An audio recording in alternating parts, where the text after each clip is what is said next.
All right, we're going to welcome in Astros General Manager Dana Brown to the show. We sure are. Dana Brown joins us.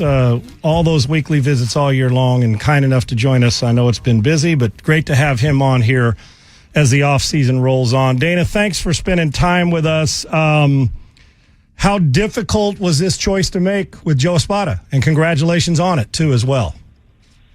Not difficult at all. I mean, Joe's been in this organization, for a while. He's paid his dues. I love this guy as a baseball man. He's very well-rounded, leadership skills, people skills, knows the game in and out, good relationship with the players. I'm excited about this one. You named a lot of great traits, Dana, and did you know Joe at all other than know of him before you came here? Had you met him? I just knew of it. I've been in the game so long, I scouted him back in the day. Right. But I didn't really know him until I got here. And as I said yesterday, when you're in a general manager's position, you're constantly interviewing your staff, even though, they don't know that you're interviewing them. And so, you're constantly having different conversations, about baseball, family, and other things. And so I hit it off with Joe pretty well. And so I thought he was, a really, really good candidate to lead and be a manager for this club. Astros GM Dana Brown joins us just after the hiring and the press conference yesterday with Joe Espada, who's getting his first opportunity to manage. He'll be right here in Houston and a fan favorite, and people have been talking about Joe for a while. So, Dana, with this, I mean, in your position, in a leadership position, and like you said, interviewing people when you're really not interviewing them, because that's what you do. We all do that. People having to sell themselves, we all do every day. But when you came here, was there watching Joe work, was there a time, and maybe something we don't even know about Joe that you discovered that you didn't know, that you said, that guy is primed for the next level up sooner than later? Was there a situation that stuck out? You said, this guy's different.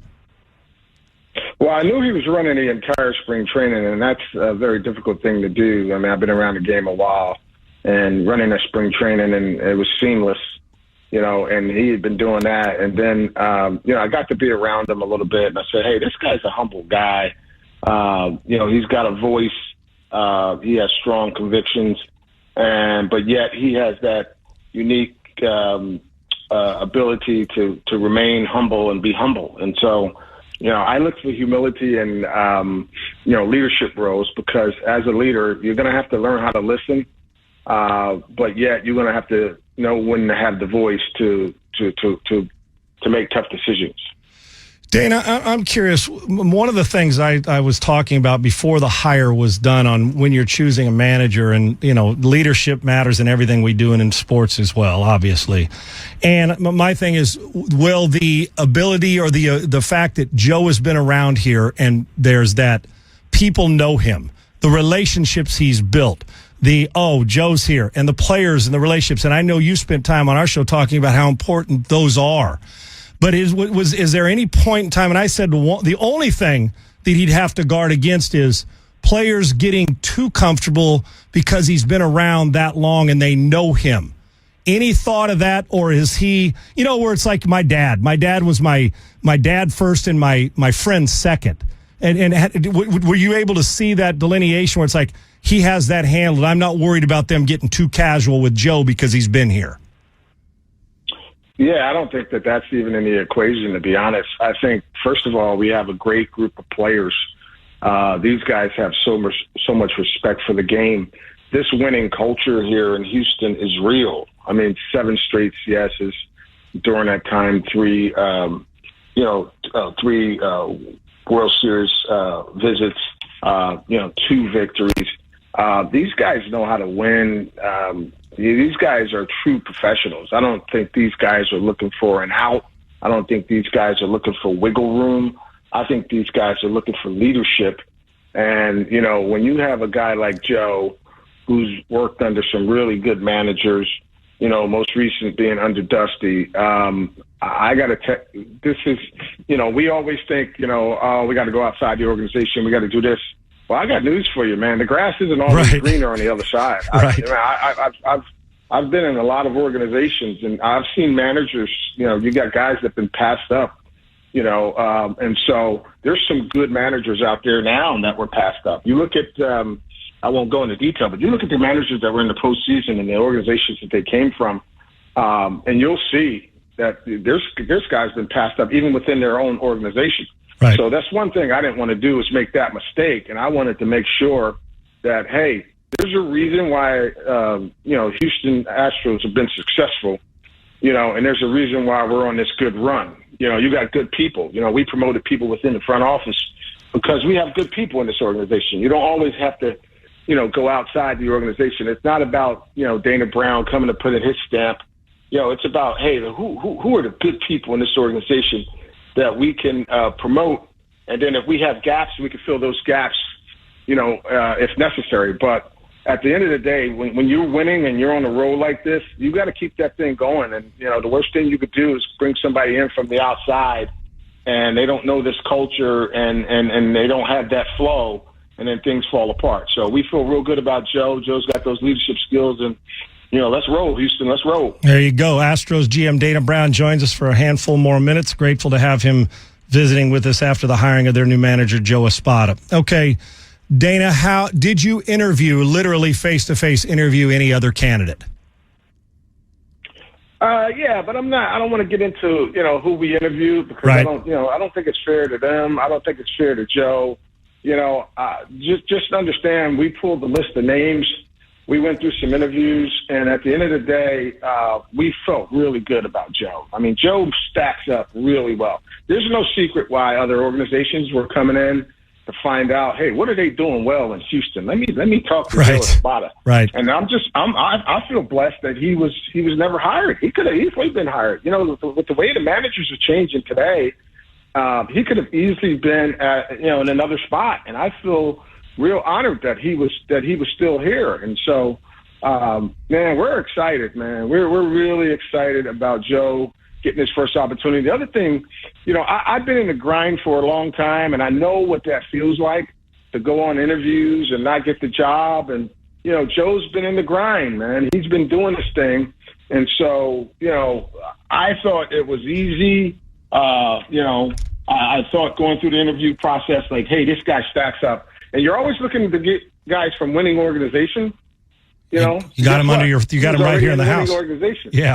Yeah, not a bad. You don't have to go far to interview him. That's for damn sure. Dana Brown, Astros GM, a couple more minutes. When you decided and said that's my guy after your process, when you went up to Mr. Crane and said I want Joe Espada, what was his initial reaction? Yeah, Jim was on board. Jim had an opportunity to be around Joe also.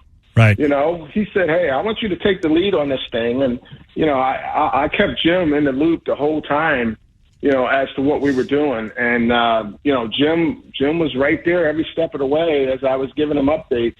And he had a really good feel for Joe Espada. It was the perfect candidate because, he's in a winning organization. He had a relationship with the owner. He gained a relationship with the GM that just came in. He worked under really good managers. And, he was a true servant, hard worker, getting the job done, waiting for his opportunity. And sure enough, it came, and we're excited here in Houston. Astros GM Dana Brown joins us here on Sports Talk 790 Sean Salisbury Show. All right, Dana, your first managerial hire as a GM, awesome. Everybody's on board. Now let's take the next step. Your first full offseason as a GM. Give me your priorities this offseason in order now that you got the manager. Yeah, the first priority is we got to get a backup catcher for Diaz, and then we're going to try to, strengthen the pen. And you can strengthen the pen two ways, right? You can go out and get a starter if there's somebody out there on the market, that's reasonable. You go out and get a starter, you push one of your starters to the pen, or, you can roll with the starters that we have and go out and get a reliever, knowing that sometime in July, you're going to get Garcia back. You're going to get McCullers back. And honestly, we're really set up. We're set up well here. We need guys to go out and have pretty good years.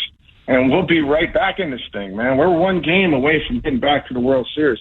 I keep looking at this, and sometimes it keeps me up at night. It's like one game. Right. And, it's so hard to do. You grind through 162 games. You get to the playoffs in 161. You win the division in 162. You get deep into the postseason. You came up one game short.